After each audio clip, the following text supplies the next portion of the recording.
Guys, നമുക്ക് locally available ആയിട്ടുള്ള കുറച്ച് മെറ്റീരിയൽസ് വെച്ചിട്ട് സിമ്പിളായിട്ട് ഒരു അക്വേറിയം എങ്ങനെ ചെയ്യാമെന്നുള്ളതാണ് ഈ വീഡിയോ. ഇതിനകത്ത് നമ്മൾ ലോക്കലി അവൈലബിൾ ആയിട്ടുള്ള ഡ്രിഫ്റ്റ് വുഡും റിവർ സാൻഡാണ് മെയിൻലി യൂസ് ചെയ്തതാണ്. പിന്നെ കുറച്ച് സാധനങ്ങൾ മാത്രമാണ് പർച്ചേസ് ചെയ്തിട്ടുള്ളൂ. കുറച്ച് സ്പോർട്ടിംഗ് സോയിലും ഫുഡ് ടാപ്സും മാത്രമാണ് നമ്മൾ ഉപയോഗിച്ചത്. പിന്നെ നമ്മൾ ഇതിനകത്ത് ഫിൽറ്റർ വീക്ക്ലി വൺസ് മാത്രമേ നമ്മൾ ആക്കാറുള്ളൂ.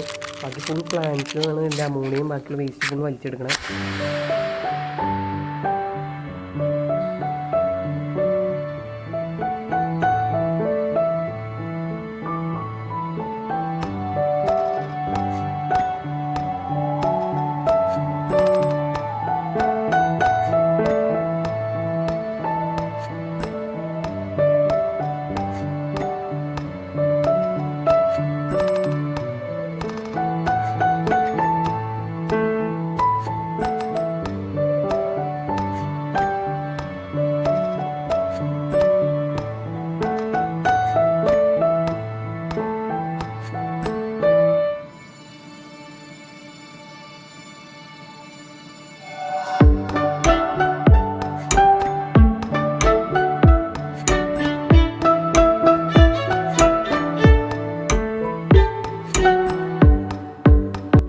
പിന്നെ നമ്മളിതിനകത്ത് ഒരു മോട്ടർ കൂടി യൂസ് ചെയ്തിട്ടുണ്ടായിരുന്നു. വീഡിയോ എടുക്കാൻ പറ്റും. ബാക്കിലായിട്ട് ഒരു മോട്ടർ കൂടി ഉണ്ട്. അത് മറ്റേ ഡ്രിഫ്റ്റിൻ്റെ ഏറ്റവും മുകളിൽ നിന്ന് വാട്ടർ ട്രിപ്പായിട്ട് വീഴാൻ വേണ്ടിയാണ്.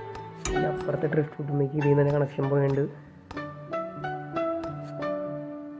നമ്മൾ ഇതിനകത്ത് ടോട്ടലി 3 മോട്ടറാണ് ഉപയോഗിച്ചത്. ഒരെണ്ണം ഇൻറ്റേർണൽ സർക്കുലേഷനും ഒരെണ്ണം നമ്മുടെ എല്ലാം മരത്തടിയുടെ മേളിൽ നിന്നും വാട്ടർ ഡ്രിപ്പായിട്ട് വീഴാൻ വേണ്ടി ഉപയോഗിച്ചിട്ടുണ്ട്. അതിന് മുകളിൽ മോസും കാര്യങ്ങളും പിടിപ്പിക്കുമ്പോൾ നനവ് കിട്ടാൻ വേണ്ടിയാണ്.